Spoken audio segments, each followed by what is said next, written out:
Okay, this journal is timely, and the bright sun is the best one for it. It's on the Mayan calendar. It's from July 31st, second of that day, Mayan day, one death, or transformer. It's called New Trecena is death, contact with ancestors, psychic activation. Are you ready? Today, being the one Mayan day, starts a new Trecena, or 13-day period. Whatever the sun sign energy that goes with or comes on the one day, that is the theme, the overall energy of the Trecena. The other numbers and sun signs will flow throughout the cycle, but overall, or rather underall, the first sun sign rules. So let's look at that. It's a pretty stark one called death or transformer. This has a certain kind of power. It helps with transitions of every kind, even blessing the stages of pregnancy. It's a good sign, has many blessings to give. One of these is connection or contact with the ancestors, those bright beings who have gone on before, our elder brothers. Now, we could have some fun with this here because in some cases, or from some perspectives, we too are those elder brothers in our other lifetimes we lived. Pretty funny that, but let's leave that aside for the moment and be serious with this. For this Mayan sun sign, it's empowering. Another blessing or benefit is that it encourages development of psychic activity. We all have this, and the sun sign calls it out. The point and purpose of all such gifts is their use in service to life, to others, not just selfish pursuits. You'll find with this, as with everything else, to use things selfishly boomerangs right back. That energy just limits, not blesses. So, this sun sign empowers your abilities, helps you connect with them. But be sure it's blessings you send with your gifts. If you're pondering evil, you're sending that. Oh well. It's time we all learned, I suppose, that your thoughts are not really your own. Or not just that. You're a sending station. Did you know? We're all both sending and receiving stations. During your observing and watching that you're likely doing if you're following these journals along, start watching your own thoughts even closer, more suspiciously. Realize that more than half are not your own. You picked them up. They didn't originate with you. Yes, my dears, you're all telepathic. Each and every one of you. If the man hadn't managed to separate us out so very much, both from the land and from each other, we'd surely know this.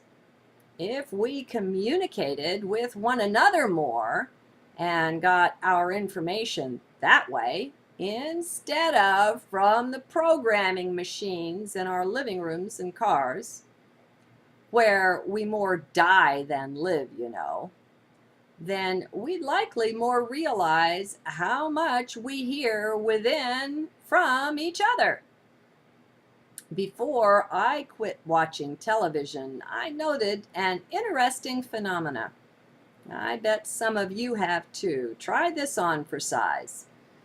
For a number of years, unless the acting was very good, I couldn't much enjoy a show because I was too aware of what the actors were thinking and feeling.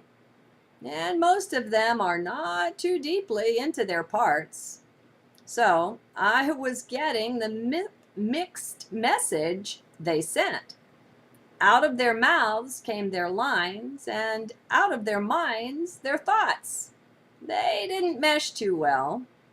Really interfered with my watching. Very distracting. We're all a bit schizo like that at times, but while you're on TV, you broadcast it. Interesting, isn't it? How the medium of the cameras manages to pick up more than just the bare image before it. How it can capture our thoughts, I don't quite know, but it doesn't matter. I assure you, it simply does that. They're physical things, you know. Thoughts are composed of matter, just as these bodies are, just of a more rarefied or higher frequency kind. So, the camera somehow captures that. I'm sure it captures the aura for those whose vision sees that. I get little flashes sometimes, but generally, just sensing is more my way. Clairsentient, they call it. Maybe that's you too, and you just don't know it. Come on, you're telepathic, and did you know that? So, anything's possible. Be open. Why not? What's to lose? Lose your image of yourself, my friends. File 13 it would be best for all of us. We aren't at all, not one little bit, what we think we are. Our ideas about it get in the way of what we really are. We create boxes out of ideas, boxes and containers. Do you know how that works? We create our own cages, then condemn ourselves and each other to live within them. It's rather funny, but sad as well, for we're free as the birds, if we choose to be. We're our own jailer, for sure. May you float and fly free, my friends. Let go of images that hold you.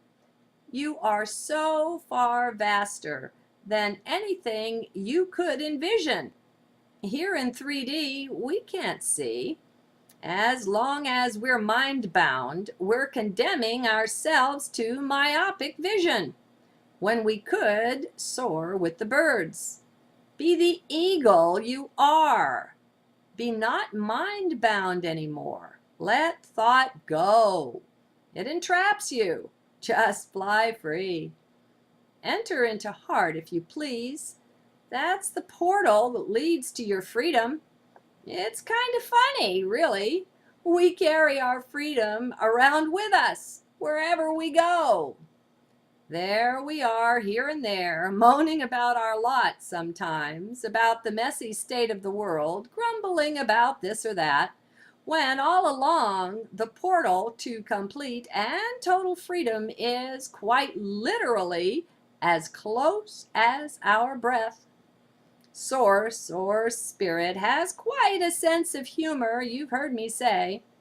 I'm so excited for you to begin to see this as well. You've got to quit taking things so dead serious, as the mind does. You've got to be birthed into the heart for this. Then, with new vision, new eyes, you can see things. And they aren't at all what you thought. Get a divorce from that mind of yours, friend. It's not doing you any favors letting it run amok, run things like that. It's made a fine mess of things. Solutions abide and abound right within chest and breath. They're as close as you are. Good day, then. Stay in heart. Check this stuff out.